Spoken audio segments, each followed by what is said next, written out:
Stand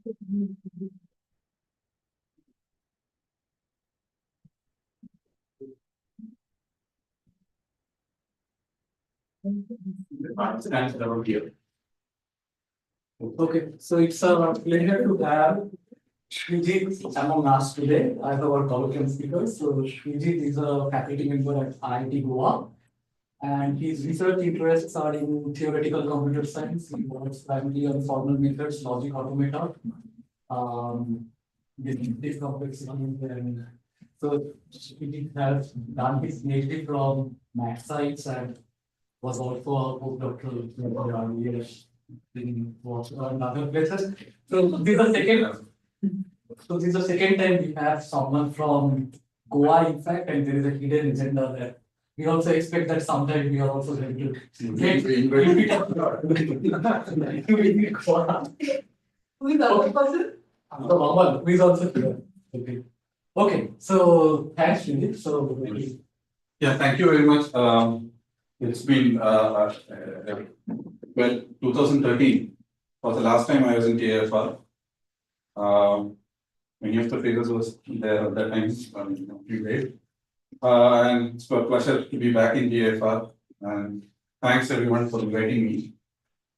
Okay, so yeah, for that time I was a postdoc. I was here as a postdoc for a short while.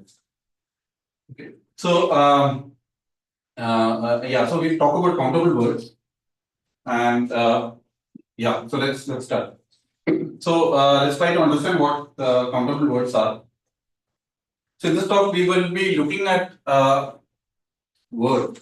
Okay, what words are we most of you are coming from the LLM talk.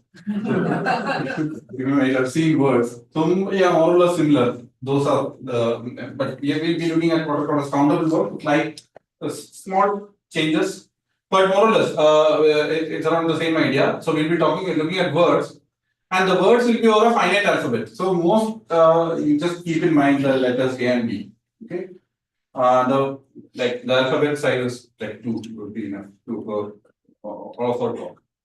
And a language is any set of words we call a language. So now, let's before we go into what are countable words, let's see what is a countable linear ordering. So countable linear ordering is basically a set, which is a countable set, a set which is countable and it is totally ordered. So there is a total ordering on that set. So here are some examples. So this is a finite set, countable linear ordering. I mean, like the natural less than order you can have here. Then you have natural numbers. You can think about negative numbers. You can think about rationals. And yeah, so usually we use this simple omega to mean the ordering of natural numbers, and omega star to mean the ordering of the negative numbers, and this called eta to mean the rational order. Yeah, I mean, in case you might forget during the talk, so you just ask me what that symbol means if you don't understand. Okay, so clear that these are all countable. Of course, reals are not part of this because reals are uncountable. So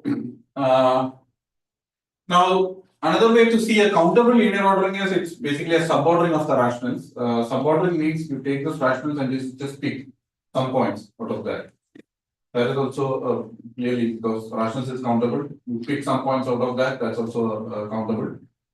And in fact, any countable linear ordering you can build by taking rationals and picking countable. Now, this means this is just countable and there is a linear order. No? It's not nothing about the ordering being count because rationals I cannot order them in a way in which I cannot put them in an order which is both respects countable, in the countable. So countability basically means I can think of it as writing them one after another in a sequence. Okay, that's how I think of it. okay. So rationals are both they are countable because I can write them in sequence, and they also have an ordering. But it's not that I can have an ordering which is actually called. I find that name a bit sort of a. It's countable and linear ordering, but I don't find it as a. The ordering does not respect the countability. The set is the You follow what I. But yet, you're basically saying that a Turing machine enumerator might have produced a different order. Yeah, for rationals, for instance, I don't know of any ordering. There's no ordering which should respect the natural order. You know the ordering, right? You let's put them in a list that is the order. No, but that's not the. It's not this order. So using the word adjective for the ordering is a bit inappropriate. It's an adjective for the set rather than for the ordering. It's not clear whether in that order you can count all of it. I don't think so. You can't enumerate that order. I don't care. Yeah. Okay, so when we are talking about the set being countable, and there is a linear ordering on that, there's a total ordering on that set. Okay, and I mean, this is a brilliant book on linear ordering. I mean, basically everything under the sun on about linear ordering.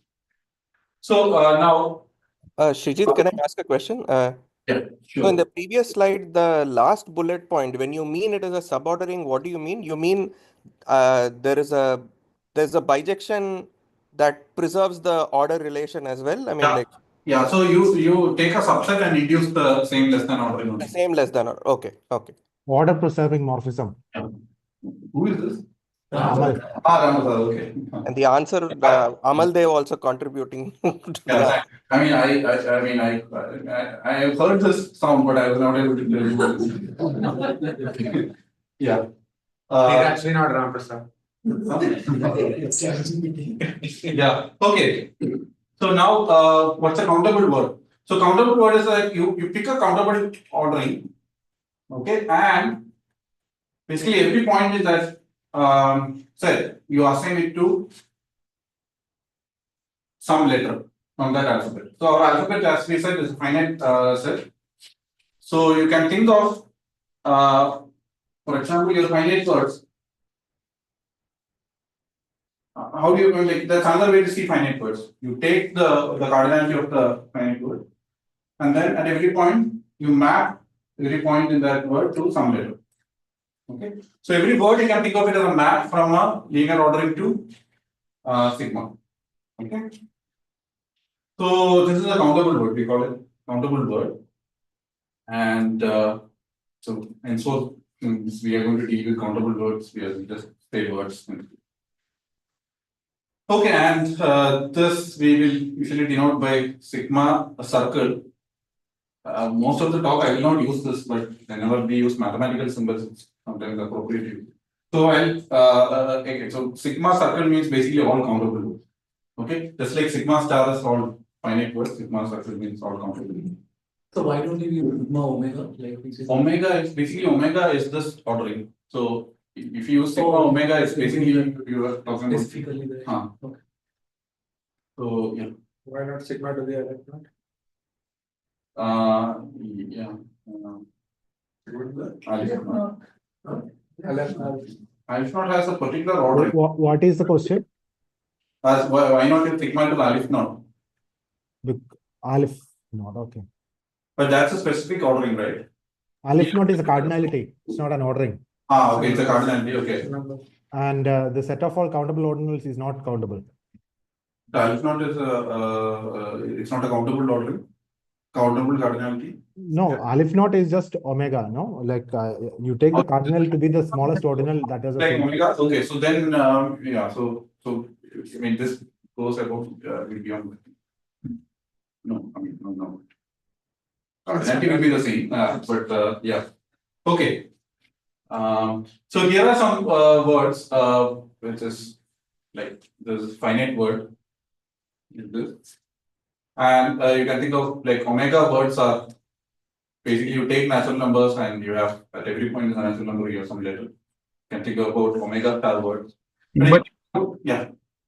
Isn't it that so like your T is a subset of the rationals, right? That's enough. I mean that's the most general case. That's what the theorem you. Sorry. So like just restricting T to be a subset of the rationals is good enough, right? Because that's all the countable linear ordering. Exactly. You can think of T as a subset of rationals and some linear ordering. Okay. Right. Yeah. So ordering on rationals, like the usual ordering on rationals, and you put that ordering and then take any subset. That is those are all the objects that are. Yeah, those are all the objects we are dealing with here. Okay. So, I mean, you can think about omega words as a special case, and omega star words are basically negative numbers, and you have letters assigned at every point there. But you could have some words like this. This is basically you take this ordering omega plus omega star. So how does it look like? You have this natural numbers here, followed by a negative number. So it's like there's what is called as a gap in between. So natural numbers coming this way and the negative numbers coming this way. So this is the domain omega plus omega star. So you can have things like that. You can have well ordered. These are called ordinals. Basically, there's no omega star subsequence here. So here it's basically omega followed by omega followed by omega. Could have things like that. You could have. Okay, here is another thing called a scattered ordering. It means that there is no dense ordering inside this set. Yeah, I mean it's not really important, so we can skip that. Now, sorry, Sreejith, I didn't follow. So, what is the domain omega plus omega star mean? so What is the ordering on it? Ordering on this basically natural numbers here, and then there is negative numbers. And the order is that every natural number is smaller than a negative number? Shouldn't you write it as a word which is, this is a word which is, one end is open. So sort of like, look like, omega words are infinite tapes which are bounded on one side, omega star is bounded on the other side. Yeah. I would think of omega as two-sided infinite tapes, no? Why is it? No. So that is omega star plus omega. That will be the other order. Omega star. So this is basically natural numbers here, and then these negative numbers things are basically less than all these natural numbers. I mean, also omega plus omega star, you are forcing the omega negative numbers to all to be larger than yeah. Oh, so you are forcing that order. I Yeah. see. So it's not the natural order. Yeah. So it's not the natural order. So it's basically you have like all the, you can think of it as basically something isomorphic to natural numbers here, followed by isomorphic to negative numbers. No, but that meaning left to right is increasing, Yeah. Left to right is already increased. and then therefore there is a gap. There's a gap. So this is like the subset of the rationals being like 1 over I, where I is a integer. Is that a reasonable description? Our I would be 1 minus 1. so I being integers. I mean, it's like 1/2, 1/3, 1/4, etc. No, Ram, I think you can just take closed interval 1, open interval 0. Sorry, closed interval 1, closed interval 0, open interval 1, and open interval 1 and closed interval 2. If you take that, yeah, open bracket 1, comma, close bracket, sorry, close bracket 0, comma, open bracket 1, union, open bracket 1, comma, close bracket 2. So you take the interval 0, 2 and remove the point 1. No, I don't think that's the same thing. Yeah, and you have to take only the rationals, yes. So take some rationals in between is what you think. Yeah, you take all the rationals between 0 and 2, including 0 and 2, and then remove 1. Tending towards 1. Okay. Oh, sorry. That's not. I'm sorry. I'm wrong. So No, but this is fine. I think it's right. Yeah. You're taking all the rationals from 0. So take a sequence of rationals which is tending towards 1. Then take a sequence of rationals which is tending towards 2 from this. That is also Ramprasad's example. Yeah. Basically, he's taking all rational numbers of the form 1 over I and minus 1 over I. Yeah. Yes. I can see from minus 1 to 0 and then 0 to 1. These two will exactly form. Yes. Okay. So so that is okay. Right. So what do you mean when you say there is a gap? So there's a gap, meaning basically there is if like basically left and right tending towards one common point. So this will be basically if you're talking about reals, that would have been a real point. So from the left and right, you are Okay, so I didn't get this part. So Huh. here, this part is the omega, and this is the omega star. this part is omega and this is omega star. This is there is a sequence tending towards one, but You not take one fixed sequence, zero one tending towards one, and then another fixed sequence in the other direction tending to this. Okay. So you put those two together. Okay. okay. Yeah, so you can have things like other things. Okay, but none of these examples were basically dense sets, so we can talk about a dense set example, which here is an example. So the word basically, I mean, like you take the ration, and so every p by q, I assign it to A if q is even, and B otherwise.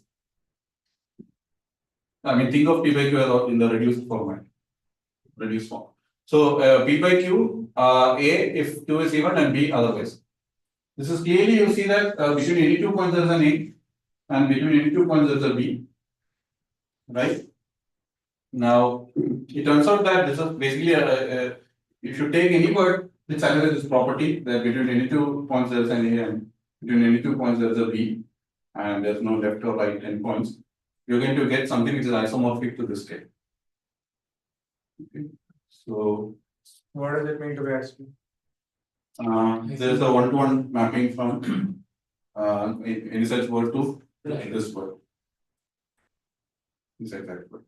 Which that. Okay.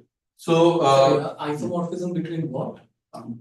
you take any word which satisfies the property that between any 2 points there's a letter A, and between any 2 points there's a letter B, and there is no left or right endpoints. Okay. Take any such word. Uh-huh. That word will be isomorphic to this particular word. Okay. Okay. Okay. Okay. So now, so we have seen what is a countable word. Now we are. Sorry, Sreejith, can you go back to the previous slide? Yeah. So, suppose I take, what is that called? I mean, like, suppose I take the same thing where if Q was divisible by 3, I put an A and B otherwise. Isn't that also dense?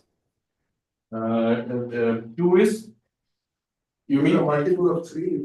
If Q is a multiple of 3, I put A, otherwise I put B.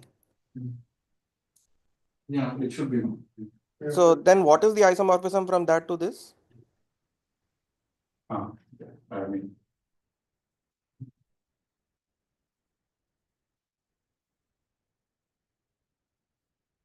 Yeah, so I think in these cases, essentially what you show is that there is a back and forth isomorphism. So you play a game in which you keep these two words on your left and right, and then you go pick one point, then correspondingly pick one point here, and then you on. So you have this back and forth game, and you show Can you that there is describe the isomorphism? Is that easy to describe? No, it's not possible. It's not easy to describe. No, there may not be any well-defined function. So, but you can say that okay, there is a back and forth game I can play by just like Aaron phrase a game. Yeah.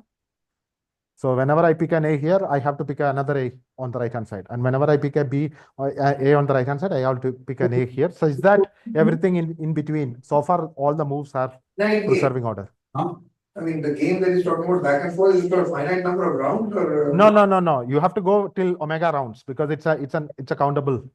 Both are countable, so you go till omega rounds and then you will finish the entire domain. I still don't know what is that. No, but at least for this Ramprasad example, there is an isomorphism, no? Right? P by Q, right? Factorize P in its prime factors, factorize Q in its prime factors. So write it down and take the power of 2 and power of 3 and swap them. I'm going to give an isomorphism from. Yeah, I was just worried that might change the order between stuff. I don't care, it's a mapping from this to this, no? No, but I thought here in the isomorphism, they want the ordering to be preserved. Already preserving order. Yeah, when he means isomorphism, he means order isomorphism. Preserving. Yeah. So what Amal is saying is that you basically from you have one-to-one mapping from this state to the other and then from back. Yes, that is a standard way in which you show two words are order isomorphic. Two structures are isomorphic, where you show a back and forth isomorphic. Yeah. Sorry, Ramprasad. Maybe I don't know the answer now. You can. I mean, I'll take Amal's word for it. I don't understand, but you can proceed. Yeah. Okay. So these So are now your domain, so what you were saying is that instead of naturals, the domain is like a rational, and then you are putting the letters on yeah. each of the rationals, and it's a, This is a and then there is a- So till now, I mean, the previous example, we did not see any dense. And also that word dense. But this This is is a not dense. dense in the sense of real numbers, right? No. It's a different notion of dense. No, between any 2 points there is a point. That's the notion of dense. between 2 points, there is rationals. Between any two rationals, there is another version. another rational. Okay. Yeah. Okay. So now this is the model we are going to look at, and now we are interested in basically the kinds of sets of such words definable using some logic. So especially monadic second order logic. Okay. So so we understand what is an MSO or monadic second order logic. Let's see what is a first order logic. So in first order logic, you can quantify or the main thing is that you can quantify what is called as positions or letters. I mean, I'll write the syntax. And so basically, you can say that at a position X, this is letter A, and this is how we represent. You can say that X is less than Y or X is equal to Y. You can talk about if you have a formula, you can close it under Boolean combinations. And then you can have quantification. So here, this is where you quantify over some position. So you can say that the X the position X, it satisfies some property, or for all positions X satisfies some property. Okay, so let's look at some examples of you want to describe certain things using first order. So for example, let's Go back to this level. Okay, so if you have quantifiers over positions and less than, equal to is implied, you can express equal to using that. No, you then require X greater than. If you have greater than and Oh, less than, right. then you can. Okay. Okay, so let's look at some examples. Okay, how do I describe words? All words which contain the letter A. You can just say that the X opposition X labeled. Now let's say set of all dense words. How do I write that? I mean, you're going to have a lot of examples. So like say that. Yeah, so basically say that for all X, Y, there is a Z which lies. Yeah, so I have to say that for all, okay, I'm going to make a lot of mistakes in the formulas also. So we'll have to say that for all X, Y, where X is less than Y, there X is Z, that X is less than Z. What about letter B occur densely? Meaning between any 2 points. And you just add that these are here. Yeah, so between any X, Y, there's a letter, there's a Z labeled B. So for all X less than Y, for all X, Y, basically X is less than Y, you have a Z which satisfies, which is in between it labeled B. Okay. There's always a future position which is labeled A. So you can basically say that for all X there is a Y in the future which is labeled A. This is a 2 variable logic, and then the last letter say you say that there's a position where A is true and any other point position is basically less than. So these are some of the properties you can express using first order logic. Okay, now So here the domain is like rational or any countable. yeah. So we are our model is countable words. So what are the countable words you can describe using the logic?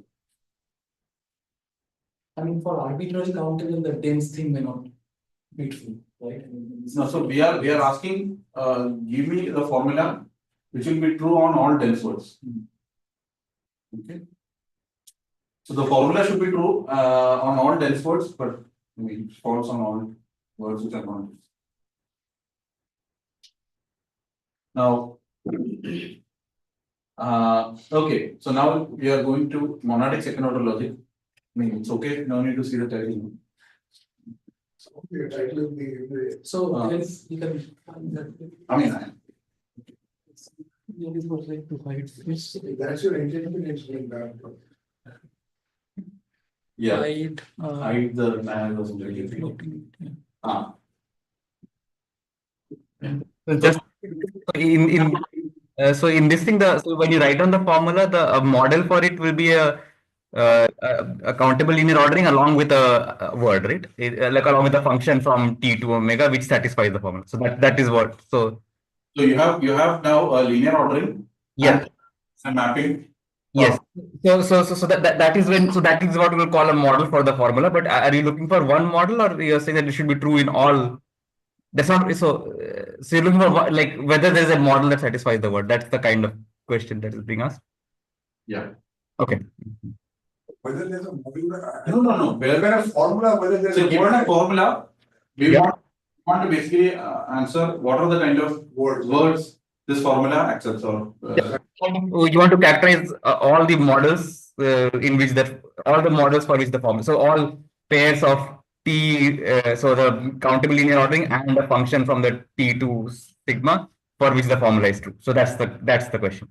That's one of the goals. Okay. Okay. So what about MSO? Monadic signal logic is an extension of FO. So FO we saw. Yeah. Just yeah. MSO you can also quantify over sets of positions. You can say there is a set test that is satisfying something, or you can say that for all set tests satisfying. And there is a subclass of MSO called as weak monadic second order logic, where you can quantify only over finite sets.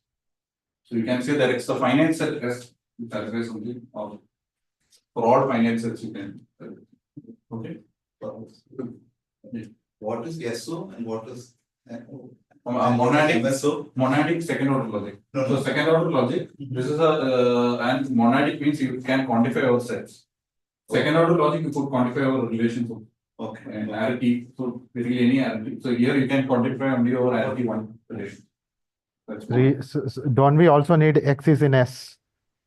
Okay. Okay, yeah, you will also require to say that there's the set operation of something is in S. So position X belongs to S. You require that. Yeah, you're right. Thanks. Yeah. Okay. So once you have this, we can now look at some examples of how do I say that a set X is infinite? Even MSO. For say X. For all X in X, there exists a Y such that Y less than X. But is that enough? Because it might be negative, the set X might be negative number. Or a disjunction, then say. Okay. So yeah, so one way to say it is that there is a set S, it's a subset of X that has no minimum or it has no maximum. Okay, so either there is a there is a subset which does not have a maximum, or there is that set does not have a minimum. Why do I need the set? Why can't I just do X Over X itself. over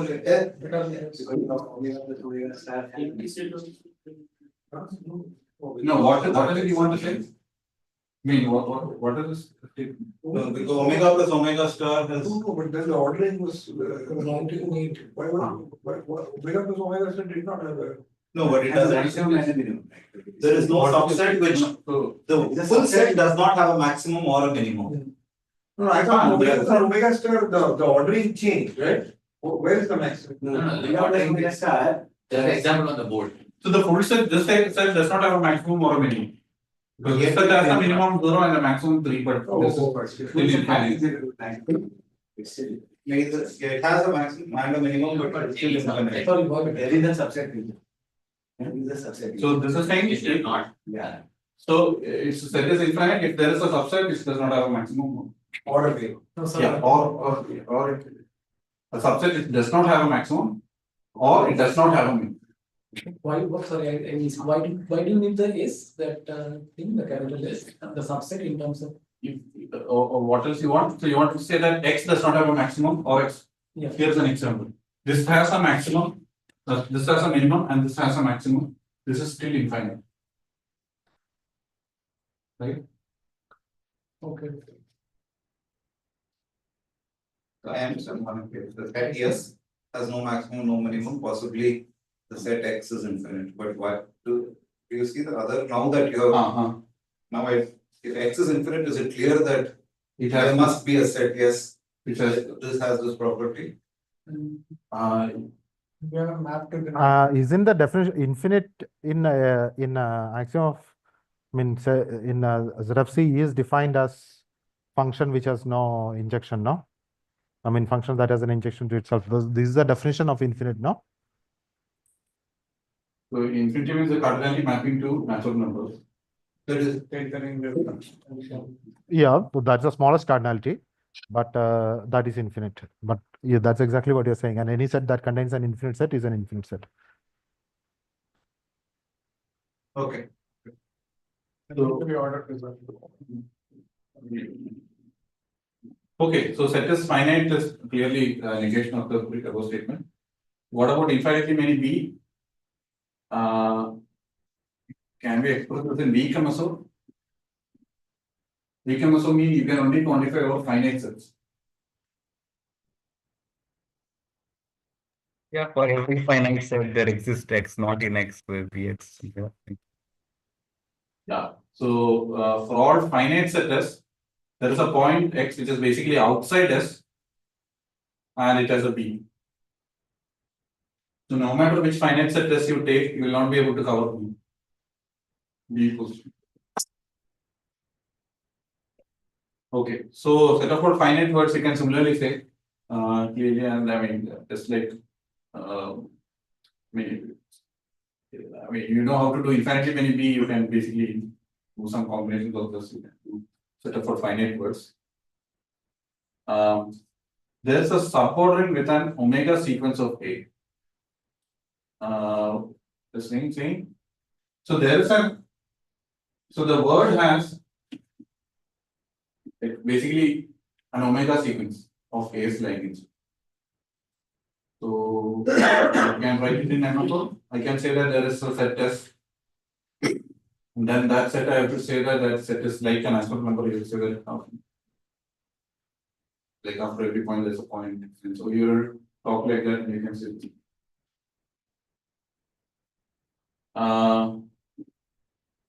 So A occurs densely basically. So there is the set text that is dense and has all possible. Now here is another thing, another important thing we can do with MS. You can, Isn't the first thing easier to do in the weak MSO because you just say X is infinite if for every finite subset S there is some point that is not in X, that is not in S.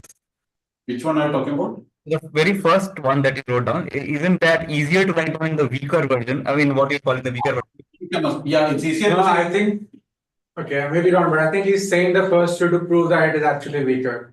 That he can express finiteness in the standard. Yeah, so we have this thing to say that MSO is strictly, I mean, it's not strictly, I mean, strictly we don't know, but as of now, but it's just to say that MSO is at least as powerful as weak MSO. Yeah, okay, yeah, okay, yeah.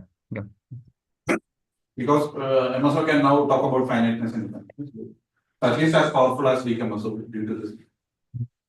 Okay, now another important thing MSO can do is basically it can talk about, like it can count. But you also do that without MSO, right? You had a dense thing for B with just first order logic. Yeah, but then you are just dense. You are saying about the entire word is dense. Okay. Here we are saying that somewhere in between you can pick up a dense set, which is, so you think of this. You have rationals here. Yeah. So let's say you have 0,1. Then you have 2. Then you have 3,4. Or I mean, you can maybe make it 2, 3, 2 and 2.5. Like 2 numbers here. This ordering you take, this is not dense because 2 and 2.5 is there. So this set is not, it has some dense subpart, but this is not a dense. So this is saying there is a dense set subordering somewhere line which is all labeled. So you have to guess that set and then. The other one is saying that the entire domain is dense. That is first order definable. But this is saying some set is dense. Okay. Another important thing is that you can say talk about even number of ways. So basically you can say that how do I say that the number of ways is even? You can say that there is a finite set S. First of all, you can say that the number of ways is finite by you can say like that, and then we say that there is a finite set S whose where the first A labeled position is in S and the last A labeled position is not in S, and every alternate, like if an A labeled position is in S, then the next A labeled position is not in S, and vice versa. So basically you put first, third, fifth, seventh, ninth A labeled position in S, and the second, fourth, sixth not in S, and then you can count even. So similarly, you could, based on saying, but having more sets, you can talk about. I mean, modulo any number. No, but what if the is occur consecutively? No. It could be any point. So we are talking that in the entire word, there are even number of cases. The set is not the set of. No, I'm just saying. Because the set S is not the set of this. It is A, B, B. It could be. The sort of matching name of this. No, so A, it could be, there could be an No, A, I'm and just then saying followed by a lot of B's, and then another A. Sorry, but you're trying to say that the total number of A's Is even. is even, right? Yeah. But these A's could have occurred in consecutive positions, right? Could I have. mean, Yeah. the set may not be dense. Yeah. Yeah, the A occurs in a part of the set which is not dense, occurs in discrete places, and the total number of A's is even. So how can you insert positions which are in between and You take half of those in S. Huh? Half of the positions are in S, half the positions are not. Oh, right. Okay. So, yeah. But how do you say that? That is fine. Okay. Another one more thing, and then we can get into some results. So this is a set called as cuts. Cuts are basically left closed sets. Any set which is left closed, meaning any point here you take, it's something less than it should also be that set. Therefore, what? Cuts. So I'm dedicating cut. So these are called cuts, and then you can talk about first order logic with cut quantifier. So you can only quantify all sets which are cuts, left closed sets. Just like VCMSO, you are quantifying all finite sets. Here you can quantify all like left closed sets. So you can also talk about VCMSO with cuts, so you have both cut and finite sets. Okay. So some with these things now, so we have like these logics. And we are going to call it regular languages are those languages basically which are definable in MSO. All classes of words which are definable in MSO, we call it regular language. Of course, we could have thought about many other interesting logics also, but we will stick to these things. Now, there are some interesting questions one can ask. So, I give you a language. How do I give? I give you an MSO formula, basically which describes the language. And I can ask the question, is this language first order definable? Or is it language in VCMSO, or is it in FOCAT or VCMSO, CAT, etc. Right? We can ask such question. Another question you can ask is, what about the expressiveness? Can you compare the expressiveness between different logics? Is VCMSO strictly less powerful than MSO? We already saw that, I mean, the MSO is at least as powerful as VCMSO in expressiveness. Is it strict? What about FO and VCMSO, FOCAT and VCMSO? Can I compare their expressiveness? Now, yeah, is there a characterization of these logics? Can you identify what are the languages VCMSO can describe, etc. These are some of the some interesting questions we try to Are answer. they combinatorial character? Yeah. Right practice. And say it's a computer set. Okay. Now you have this. So let's go to what the motivation for this work. So this is basically we all know this thing that MSO or finite words, same as regular languages. I think some of the students over this today in class are here. Yeah, I think so. Yeah. Yeah, so this is what are languages or finite words MSO can describe as same as regular languages, things which deterministic finite automata can recognize. And there has been basically some work on extending this thing. So like MSO over natural numbers, which are called as omega words. This was considered by Bushi long back, and it's shown that okay, questions like satisfiability questions, like I give you a formula in that logic and ask is that is it an empty language or is it universal? Is that formula accepting the universal sigma omega, or is it fine empty? You know, most of these questions are answerable because of the result of Bushi. And then over rational words. Michelle had shown the same. Most of these things are decidable, these questions. And I mean, you can also talk about countable words and MSO and decidability. So this is also decidable, but this results follows from Shella's work. Even though these people are countable words. So what are the examples of some decision problems here? So I mean, I give you an MSO formula and ask whether it's an empty language. Okay. Or universal. Or I mean, yeah, things like this. Doesn't it follow from Rabin's theorem? Because the infinite binary tree ordered by the ordering is right. Shouldn't it just follow from Rabin's theorem, no? Yeah, but who came first? Rabin, 1963, 67 or something. Oh, okay. Then maybe we should, yeah. Rabin's theorem? Because of tree. Okay, we can. It's also over some infinite trees. Infinite trees. Trees like The same Rabin. Post Rabin or Shella's. Yeah. Rabin changed fields on Shella's stations. I think This is the same paper. Combinatorial. These are algebraic proofs, definitely. But Rabin's theorem implies misreducibility of our countable words. Yeah, so then I think we should get it to Rabin. Right. Okay. But this is one side, one way, one path people have taken. The other path is that okay, you're looking at sublogics, not MSO, but what about first order logic?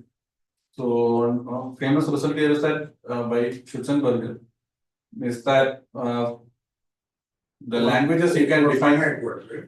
This is over finite words. Yeah. So this is over finite words, and this is over decidability of MSO over infinite words.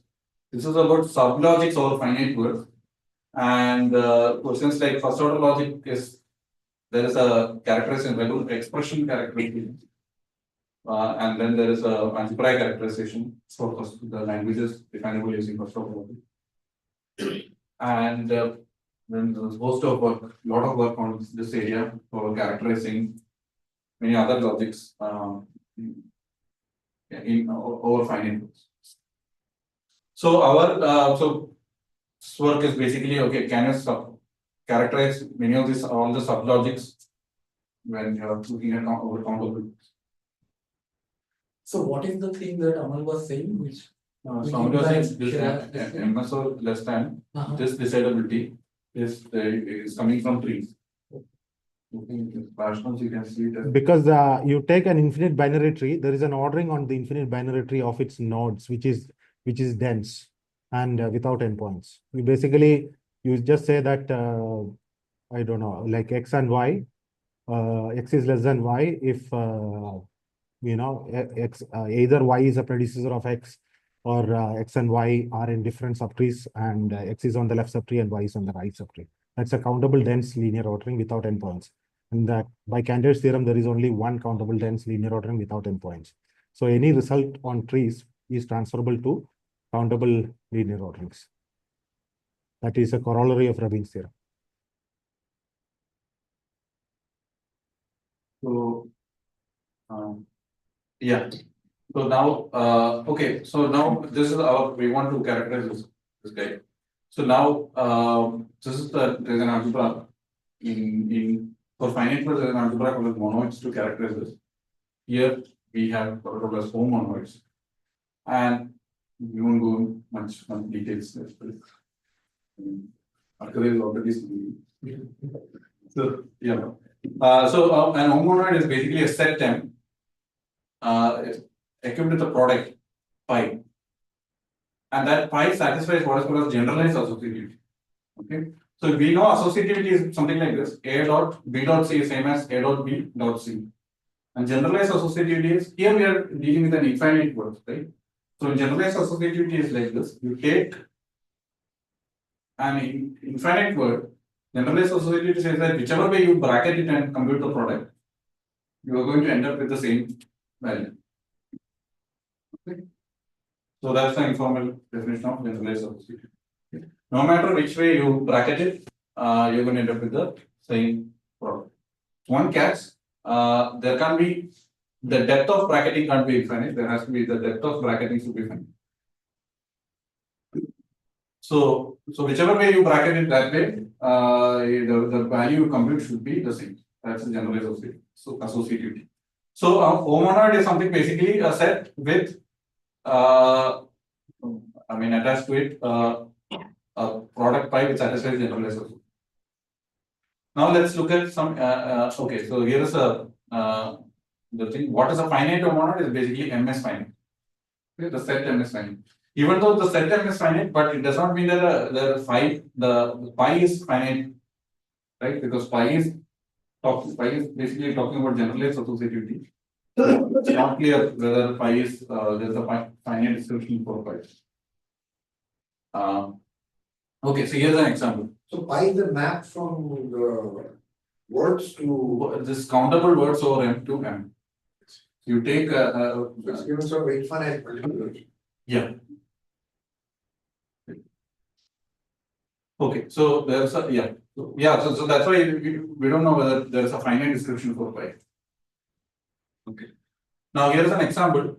So what do you mean by the countable words? So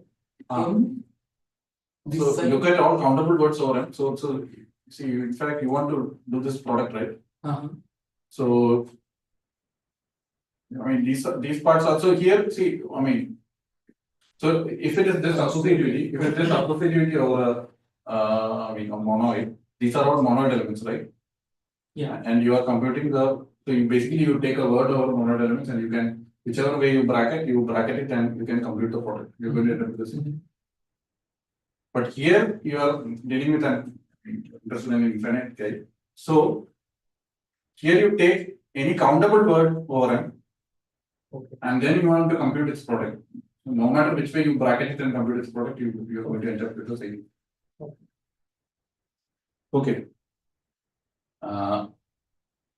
Now, so here is an example. I think from example it's much more clear. So now, here's our set is 0 and 1, and the product pi is the following.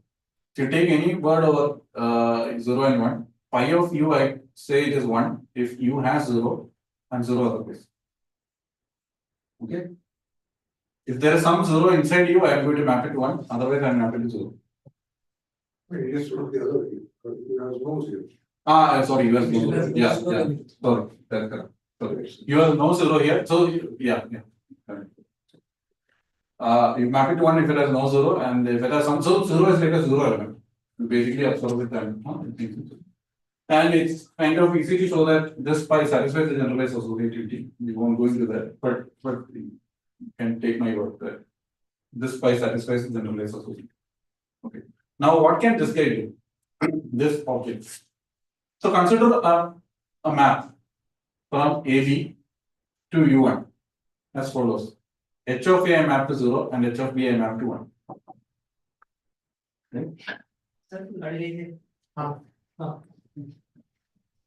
h of a map to 0 and h of b I map to 1.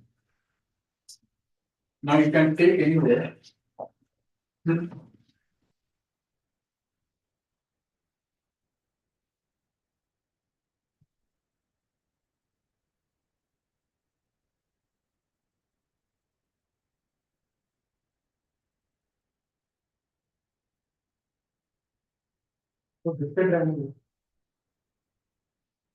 Listed and biscuits or cake का रहने चाहिए.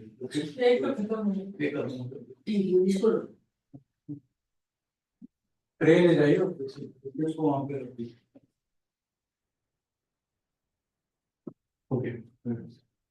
Okay, so consider this map. I map A to 0 and B to 1. Now you can take any word, countable word W over A and B. And I can apply H and I can get a word, countable word over U1. Basically, any point in A, I map to 0 and any point B, I map to 1. So I'll get a countable word over U1. Then I can apply pi. So pi, basically it maps any countable word over 0 and 1 to U1. So can you tell me what are the words which map to 0 here? What words will get mapped to 0? So what is that U1 0? U1, yeah, so this means basically countable words over U1. Oh, Instead of W, I think you should write sigma circle, yeah? Yeah. If you have an A, you will probably not to 0. At least one A. What words? Yeah, sorry. It should be at least one. What did I ask? So which map to 0 is it? Answer your question. Okay, since I forgot to consider. What words map to 0? Map to 0.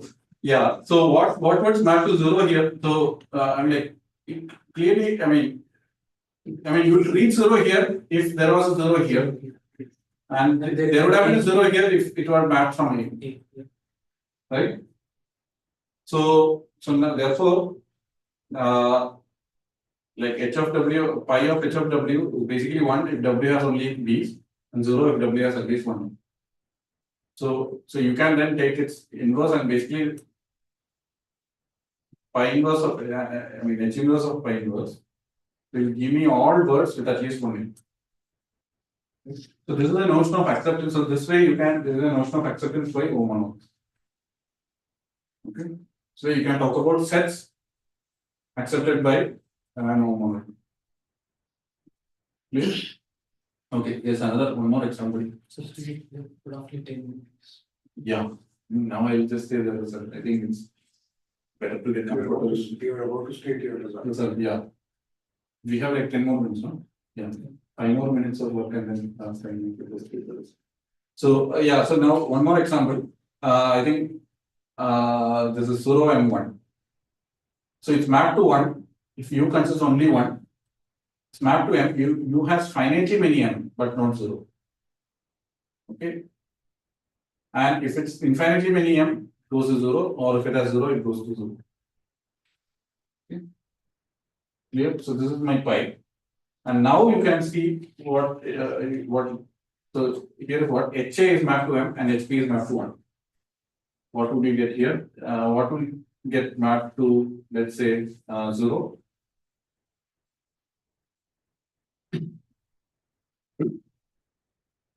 HA is mapped to M and HB is mapped to 1.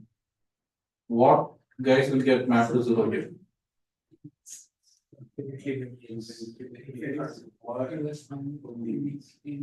So,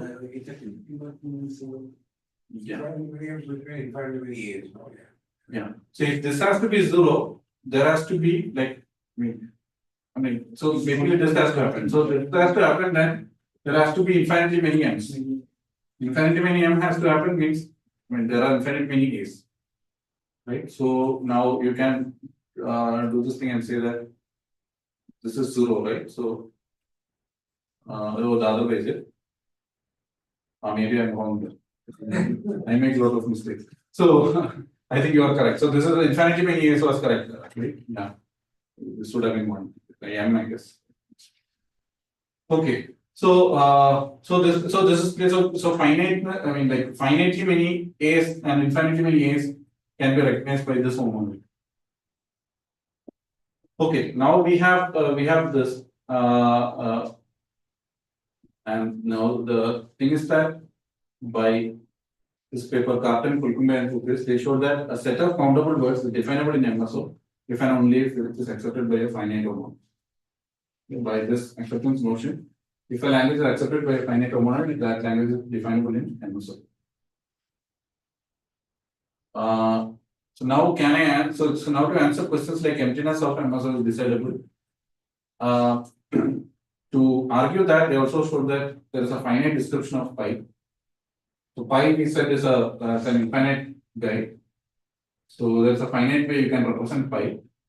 And there's an effective translation from MSO to homonoids. So in the Bushy's result, why do you talk about homonoid? Like it's a finite word, right? Not just why not. Oh, it's a finite monoid. It's a finite monoid. Oh, it's not there. Yeah. So they said that okay, you can have a finite description of pi, and there is an effective translation from MSO to homonoid. And using that, now you can, once you have an homonoid, it's easy to check whether the language is accessible in TN. No. So with this mechanism, you can check for universality emptiness of MSO. Okay. So that's about homonoid. Now we are going to use this homonoid to talk, understand first order logic and weak MSO.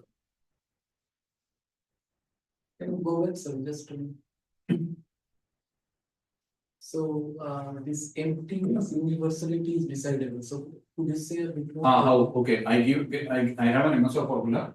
I convert it into a homonoid using our this translation, and then I can check whether it is empty or not. Oh. Or it's universal. Okay. Now, now we want to characterize sublogic using homonoid. So, we'll just discuss first order logic. Consider this word. This is basically A coming this way and A coming this way. So, as we said, this is basically our like, there's a gap here. The A omega followed by A omega star. Can I have a FO formula that defines only this word? Basically, that formula should accept only this word, nothing else.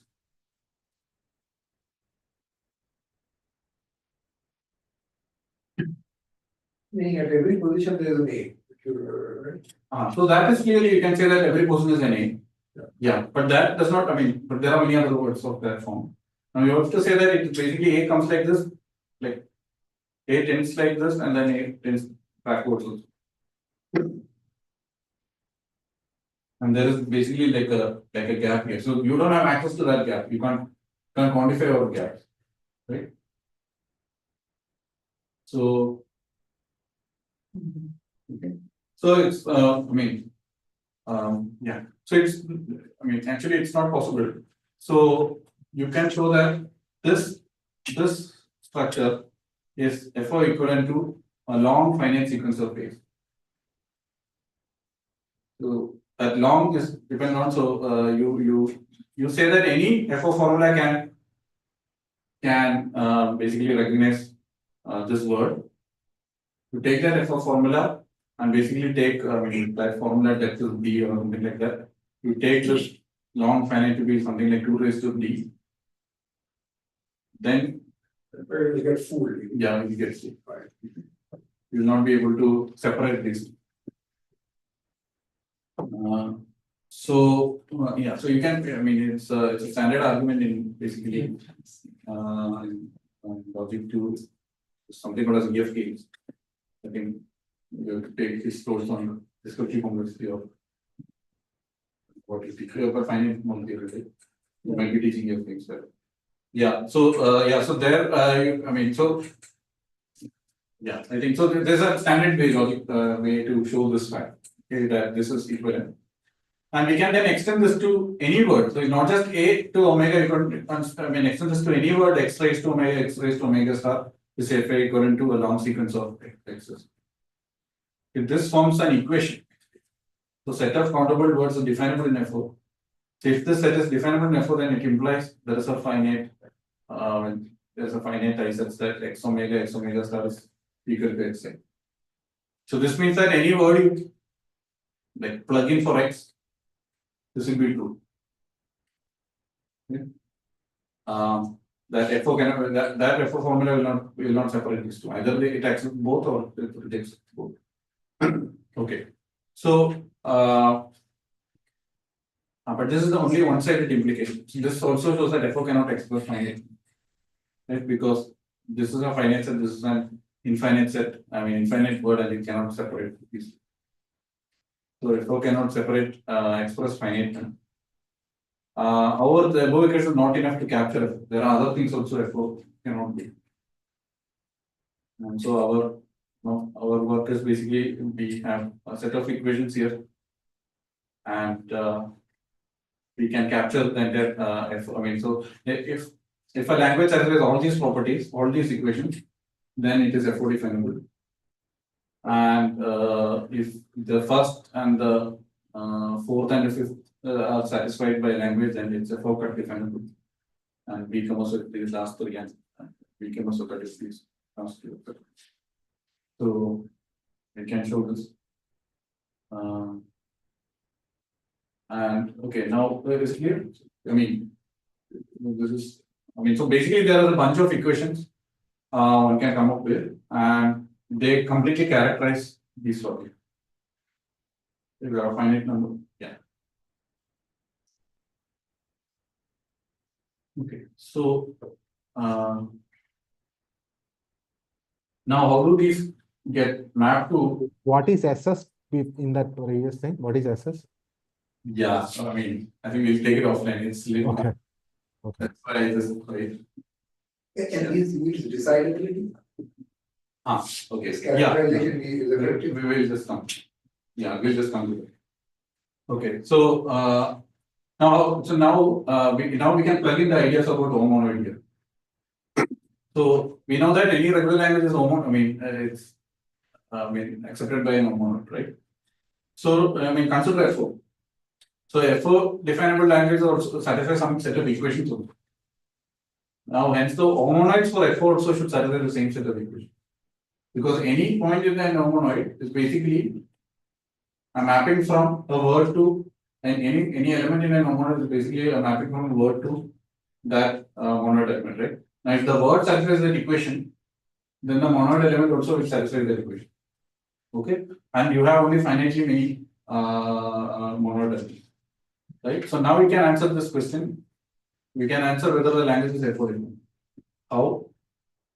Let L be an MSO definable language. You are given an MSO definable language. You can construct the minimal homonoid that recognizes by this Carlson Holcombe algorithm. You can construct this homonoid for L. Now you can check if the elements of all the elements of M satisfy all these F4 equations. Then it will yeah. Okay, so this now we can basically answer all these questions. So this gives us an algebraic characterization for these logics, and then you can also answer questions like is a language F4 definable or F4 cut, etc. Based on this, you can also answer. You can also answer these questions by looking at the equation. We have something like this, like F4 is a strict subset of F4 cut and strict subset of becomes. These are independent.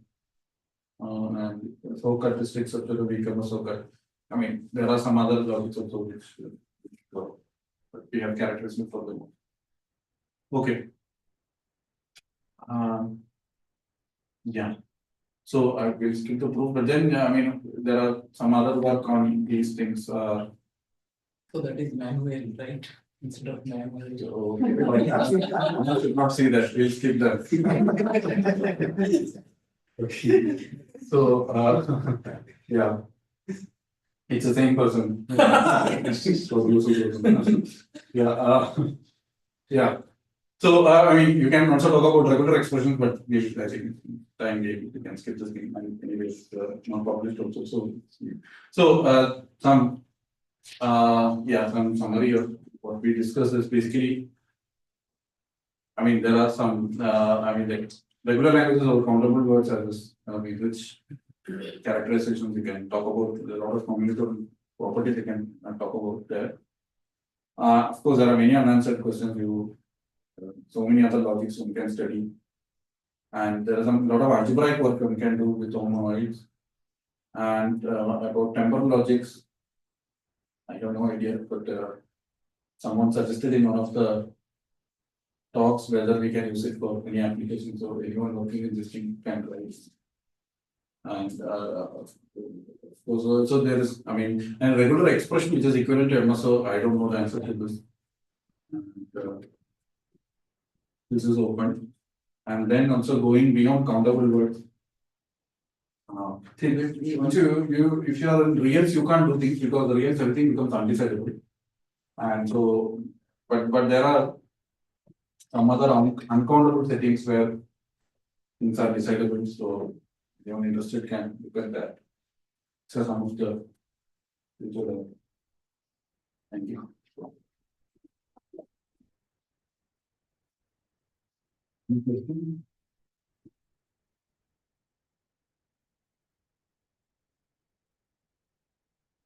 So what is the hard point? That is So basically, you can think about temporal logics also here, and you can ask questions that I mean, I don't know the answer to this. Whether all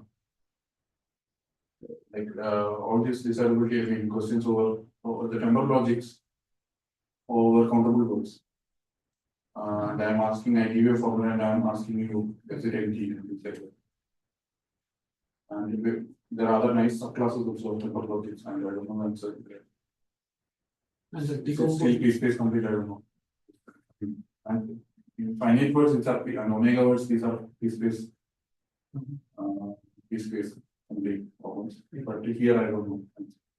And the decomposition is like Cron roads kind of. Yeah. So Cron roads kind of decomposition. This is something which we have been looking at. Cron roads kind of decomposition for homologies. We have partial results on decomposition for MSO, weak MSO, and therefore.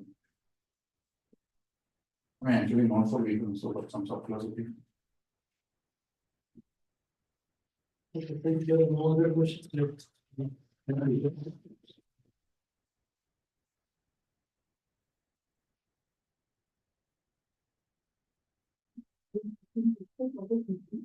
Bye, Aman.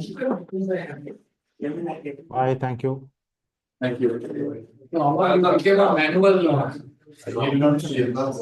Yeah. No, I was thinking that